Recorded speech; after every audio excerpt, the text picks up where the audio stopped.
नारी शक्ती अधिनियम हे इंट्रोड्यूस करण्यात येणार आहे. चांगली गोष्ट आहे. खरं म्हणजे हे बिल 2023 सप्टेंबर 2023ला हे बिल मंजूर झालेलं आहे. केंद्र सरकार देशाला फसवत आहे. 2023ला जे बिल नारी शक्ती किंवा महिलांना 33% आरक्षणासंदर्भात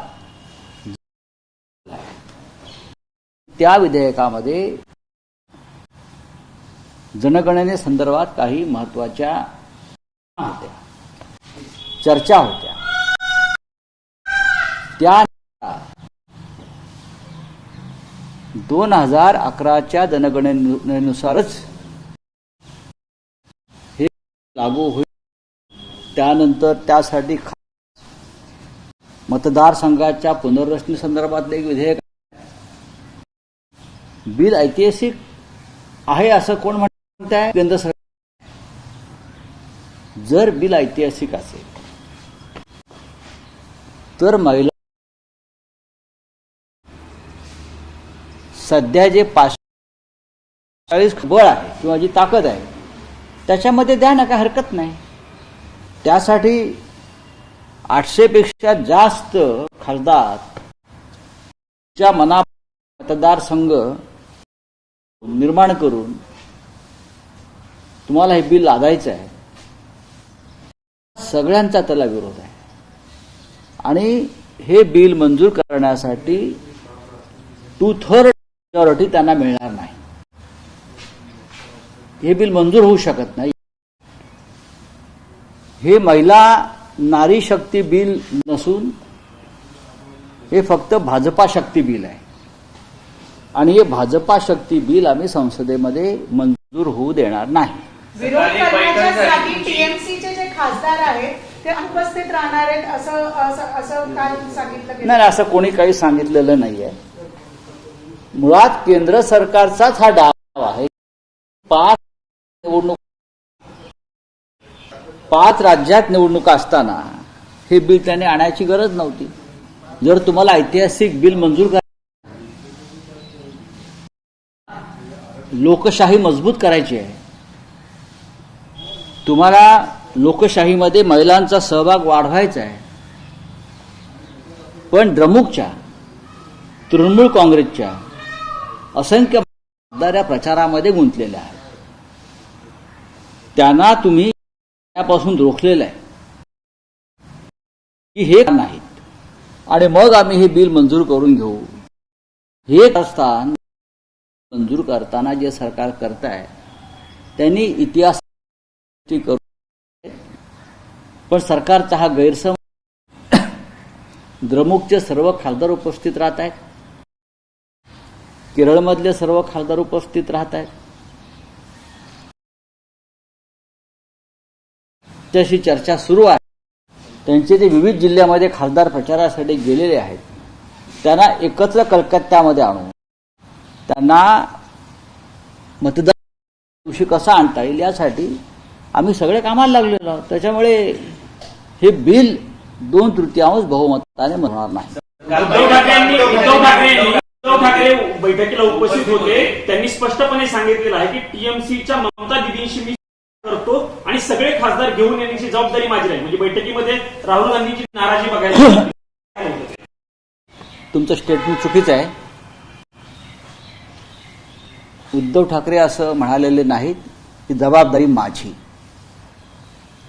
विरोधी पक्षातल्या प्रमुख नेत्यांवरती समन्वयाचं काम आहे, त्यात उद्धव ठाकरे साहेब आहेत. उद्धवजी आणि ममता दिदींचे संबंध जिव्हाळ्याचे आहेत. त्यानंतर असं ठरण्यात आलं की ममता दिदींशी उद्धव ठाकरे बोलावं आणि त्यांच्याशी चर्चा करावी आणि त्यानुसार उद्धव ठाकरे ममता दिदींशी बोलतील. उद्धव ठाकरेंचं काही काल बोलणं झालं बैठकीनंतर? व्हीप बजावलाय खासदार सर्व? नक्की बजावणार.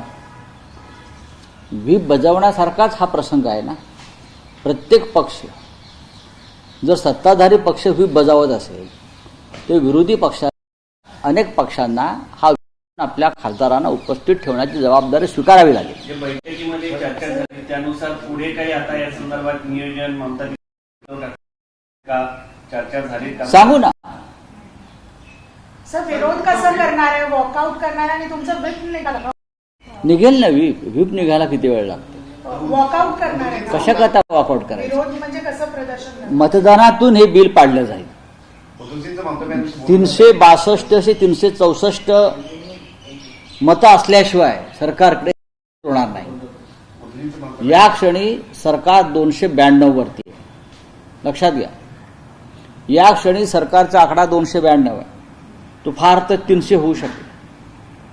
आम्ही सगळे काम करतो. समाजवादी पार्टीचा आकडा मोठा आहे, तृणमूल काँग्रेसचा आकडा मोठा आहे, द्रमुकचा आकडा मोठा आहे, काँग्रेस 100च्या आसपास आहे, राष्ट्रवादी काँग्रेस शिवसेना मिळून ते 20च्या आसपास आम्ही आहोत. अशा वेळेला हे बिल सहज मंजूर होईल या भ्रमात कोणी राहू नये.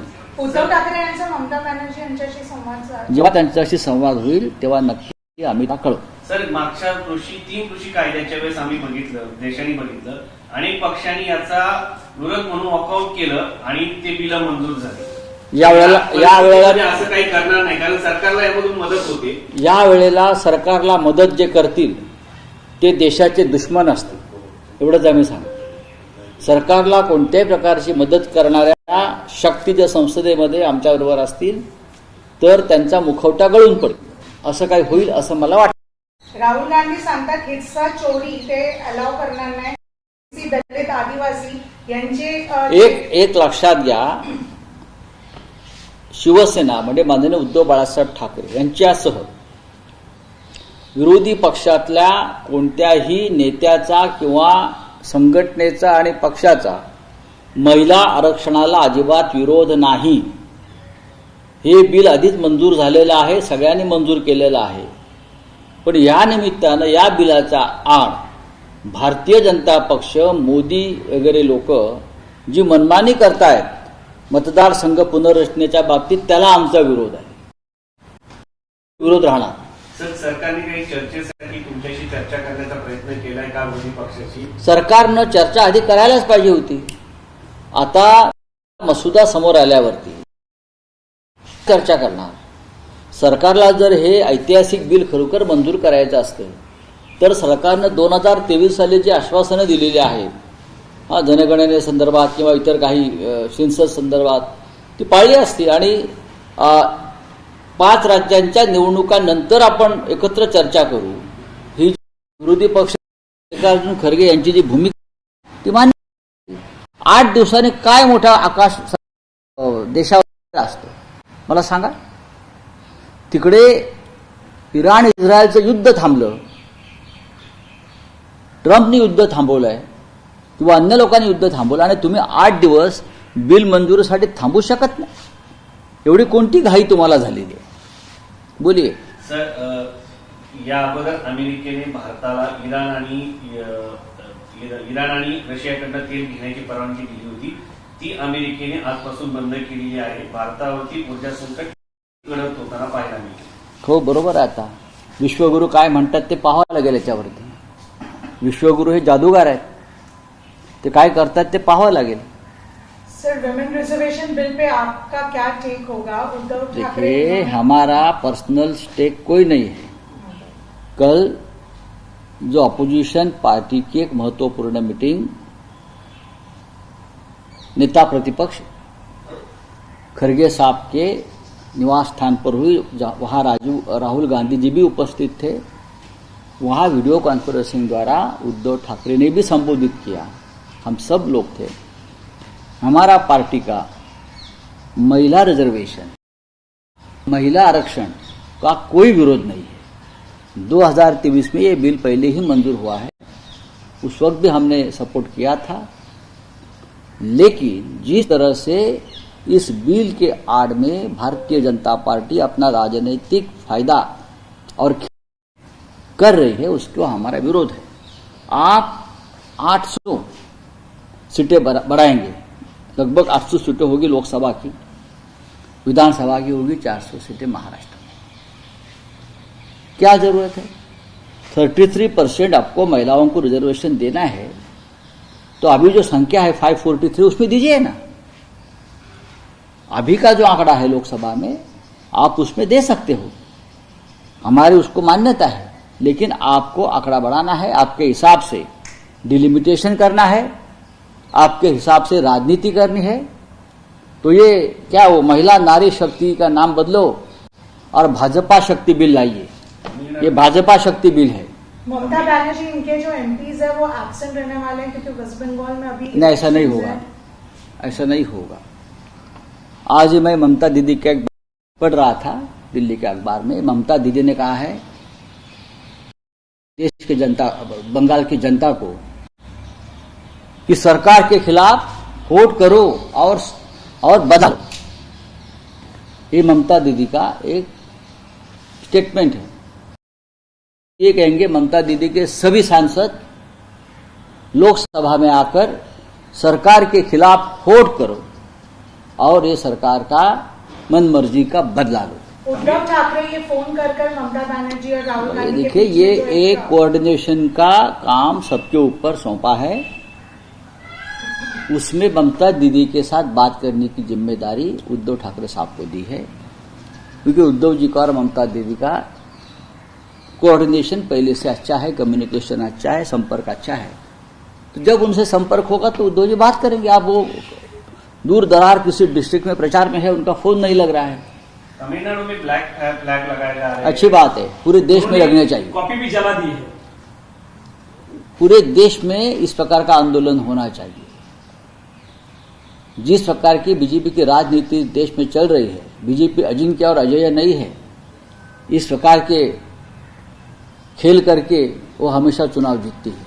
Thank you. कौन करेगा आंदोलन? आप पॉलिटिकल पार्टीज आप ही है, लेकिन इस स्पीच के अलावा आपको किसने कहा? साउथ में हो रहा है। देखिए, शुरुआत तो साउथ से ही होगी ना। स्टैलिन साहब ने शुरुआत की है ना, देश में लग जाएगी आग।